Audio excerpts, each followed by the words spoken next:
Bonjour à tous, bienvenue dans ce Good Morning Market du 3 octobre. C'est un plaisir de vous retrouver comme tous les matins. Je vous ai préparé une très belle vidéo ce matin sur le Natgaz. Je pense que vous allez beaucoup l'apprécier. Alors l'environnement de trading est assez particulier. On a un dollar index qui progresse, un VIX qui refuse de baisser, un VIX dans les contrats à terme qui est situé à 20, qui pourrait progresser jusqu'à 23,3 voire 26. Ce qui ferait corriger davantage les actifs risqués dont les actions. Donc hier le S&P 500 et le Nasdaq sont restés stables, ils baissent ce matin dans les contrats à terme. On a un S&P 500 qui a moins 0,34% et un Nasdaq qui a moins 0,52%. Le Nikkei a progressé cette nuit de 2,11. On a, je vous le dis, donc des actifs risqués qui corrigent, des indices, Bitcoin, des actions comme LVMH ou Nvidia. Nvidia qui est dans un triangle qui ne doit surtout pas casser 110 voire 90 sous peine d'entraîner le S&P 500 et les indices en général avec elle à la baisse. Donc suspense dans Nvidia quand même. On a le S&P 500 qui est toujours un petit peu à son support collé à 5700 points, mais ce support semble un petit peu fragile. On va voir s'il cède ou pas. Côté calendrier du jour, chers amis, on a pas mal de choses aujourd'hui. Alors on a beaucoup de PMI qui vont tomber en Allemagne, en Europe, en Angleterre, aux États-Unis. On a à 14h30 les demandes hebdomadaires au chômage, donc juste avant l'ouverture, à 1h de l'ouverture. On pourrait avoir un gap baissier et finalement casser le support situé à 5700 que je vous ai présenté hier pour avoir donc le fameux mouvement mesuré. Le fameux mouvement mesuré numéro 2 en période journalière que l'on attend depuis la semaine dernière. On aura également les commandes de biens durables à 16h, important, et des discours de banquiers centraux, notamment de la Fed par la suite. Alors aujourd'hui, chers amis, on va s'amuser avec le Natgaz. Voilà les moyennes mobiles que je vous avais présentées durant l'Investing Masterclass d'XTB, c'était en avril.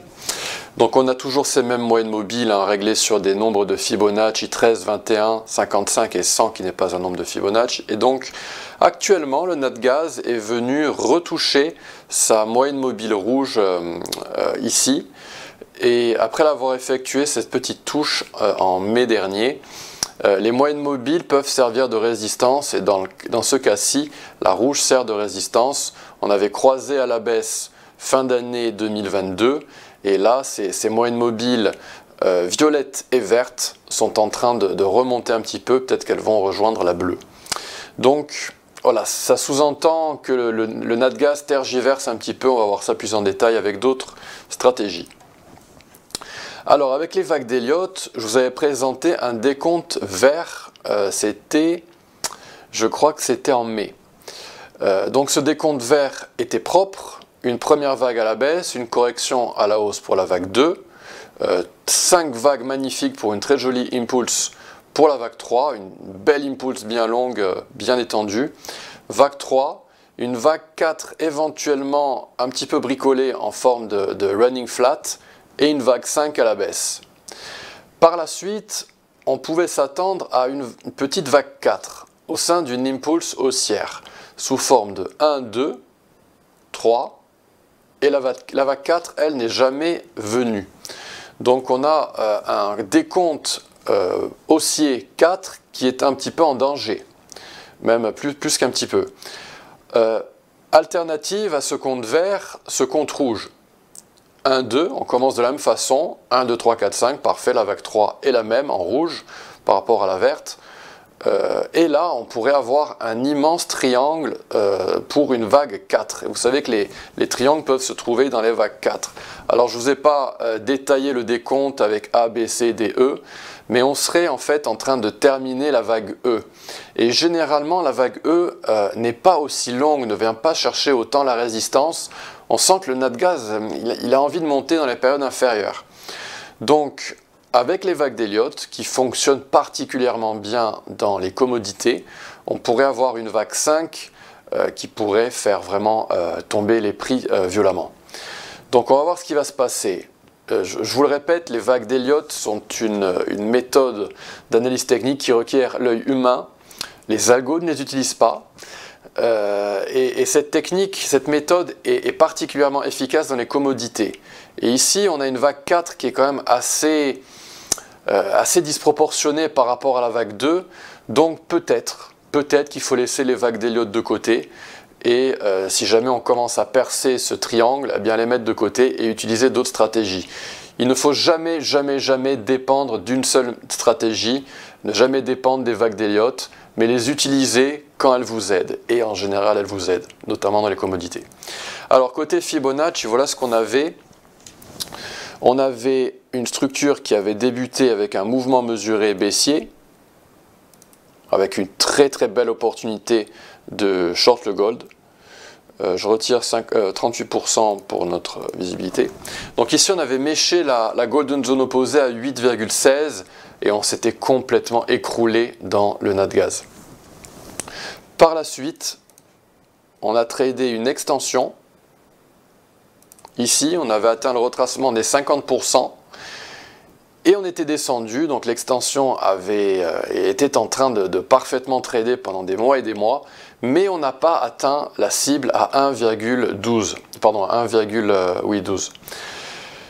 Comme on l'a évité cette target, cette cible, c'est ce que je vous avais indiqué en mai dernier, eh bien ça voulait dire que voilà, sur le court terme ça allait être haussier et qu'on allait peut-être repartir à la hausse, et c'est ce qui s'est produit.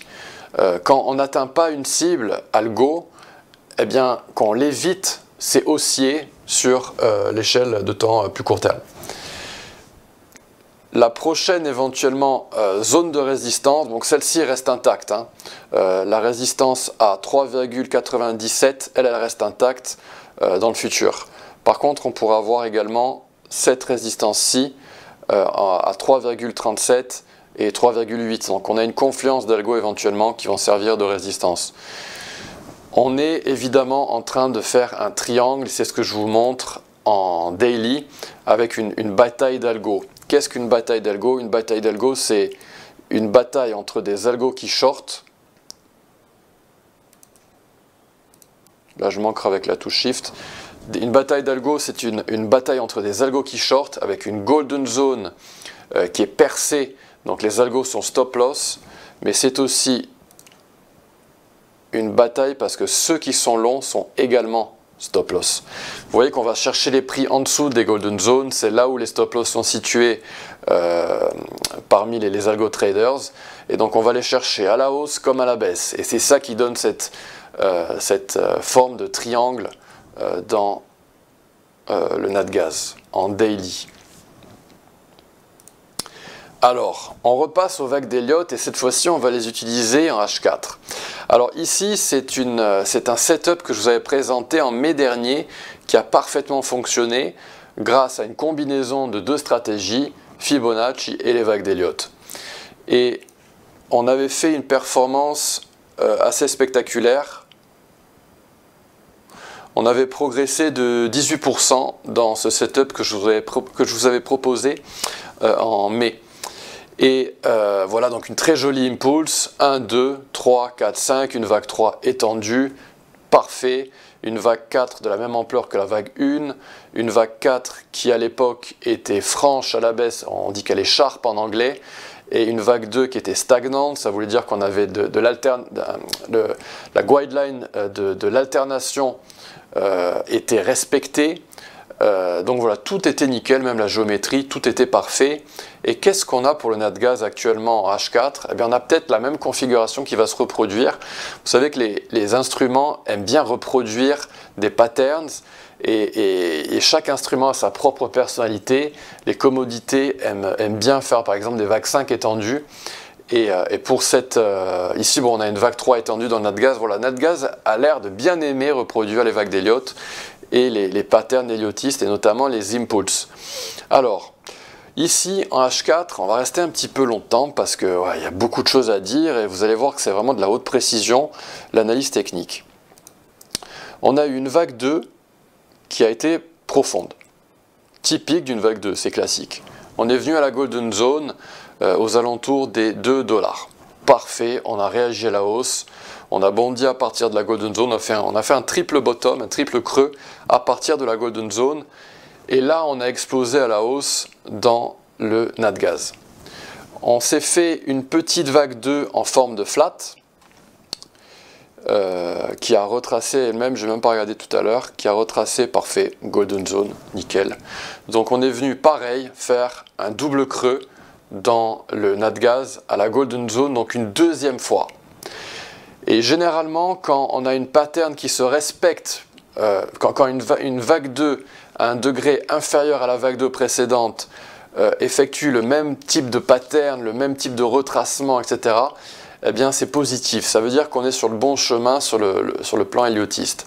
Donc vague 2 en forme de flat, petite vague 2, on a bondi, on a fait 1, 2, 3, 4, 5 vagues bien respectées au sein de la vague 3 avec ce que l'on appelle un breakaway gap, un gap très important au sein de la vague 3, ce qui est totalement logique en termes héliotistes. J'espère que vous me suivez. Donc on a rebondi, et là actuellement on est peut-être en train de faire un petit biseau haussier pour terminer la sous-vague 5 de la vague 3. Et après cette complétion de cette vague 5, cette sous-vague 5, on pourrait avoir une correction de la même ampleur que celle qu'on a vue au sein de la vague 2 pour un trade, un swing trade en période H4. Et vous le savez, peut-être, si vous avez regardé mes vidéos par le passé, une vague 4 retrace généralement au retracement de 38,2% et 50%. Alors là, je vais faire afficher le retracement des 38,2% dans mon menu retracement de Fibonacci. Et ici, donc, la vague 4 pourrait descendre à 2,6 pour cette vague 4, ok? Ce serait logique sur le plan des vagues d'Elliott. On a évidemment des algos qui travaillent. Les algos, eux, travaillent sous forme d'extension.